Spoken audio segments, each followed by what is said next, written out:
Yes munange nkusaba osubscribing nga gwe mulundi gwo ogusoose okujja wano.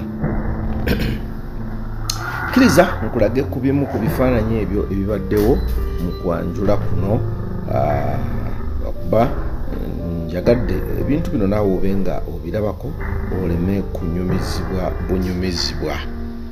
Bye bibadde mu kwanjula kw'omukyala Nyamutooro ng'ayanjula omwana mulenzi omuyimbi Eddie Kenzo mu maka g'abakadde be.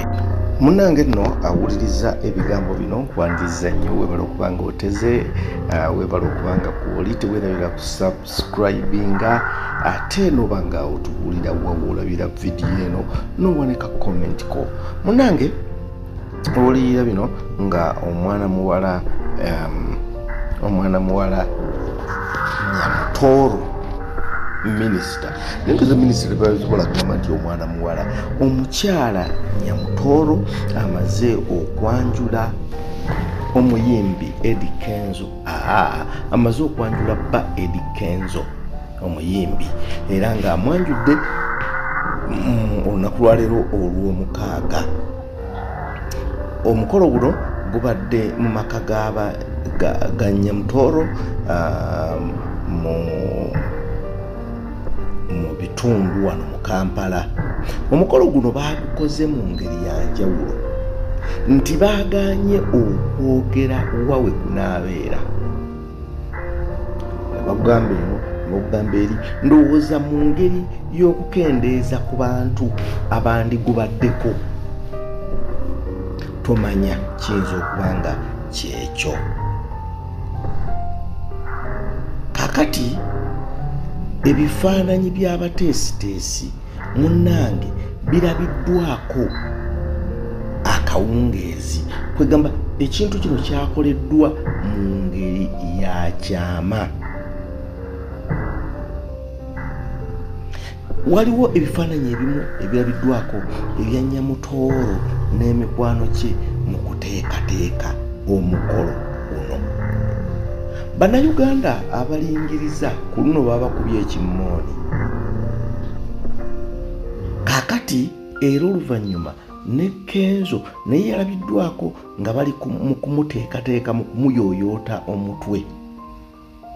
Naye waliwo omwereso gwa Vision Group ogumanyiddwa nga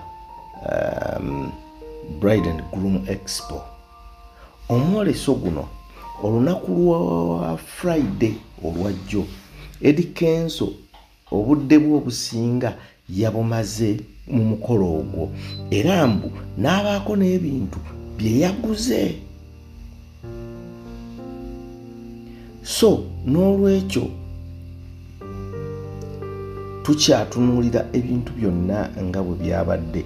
Obumu ku clips obuvuddeyo era ojja kwesanga nti bufulumye butono ate era nga bufaanagana, ekiraga nti waabaddewo okweteekateeka okw'enjawulo n'obutaganya bantu abatali bayite bakyereeta ng'abasusi b'amenvu okubeera ku mukolo guno, oba oli awo n'abantu abalala abangi.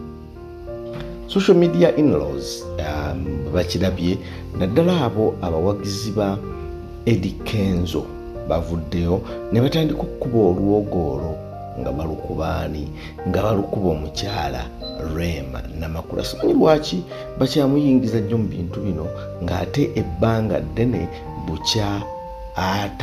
bukyamuvinga on n'ekintu kino n'akireka era ye ne yeefunirayo omusawo. Ebintu bino byonna tujja genda tubikuŋŋaanya, tujja genda tubikulaga byonna nga bwe bibadde. Munnange tukusaba osubscribing ku channel eno kubanga kikulu nnyo ekyo, bingi nnyo ojja kuba togenda kubisubwa.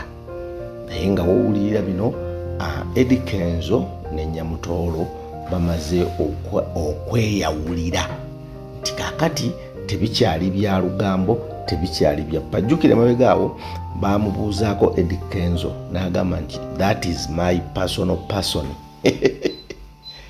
Personal person kati afuusikidde ddala person wife. So nolwekyo tusigala tukulaga ku buntu obumu ku bifaananyi ku bibaddeyo olabe ekintu nga bwe kibadde ew'omukulu Eddie Kenzo Edrisa Musuuza. Ekintu bwe batyo bakitadde ku leve endala nga banjuddwa era bategeereddwa. Tujja kugenda tukubuulira biki ebyabaddewo nabaki ababaddeyo kubanga ebintu byonna bibadde byakusomola. Era ng'obwedda tukujjukiza nti KPG Dream Goals Consult Limited be banno ddala mu by'ettaka era bw'ojja okukolagana nabo ofune plots ez'enjawulo osasula mpola mpola ne weewangulirayo emu. Jjukira plot zonna za byapa n'olwekyo osobola okubatuukirira naawe ne weewangulira plot eyiyo. Abantu bano KPG Dream Goals Consult Limited basangibwa Kawempe okuliraana ofiisi za Nera ku ssimu 0700 34 10 31 0700 34 10 31 ne 0757 62 92 95 ne 0757 62 92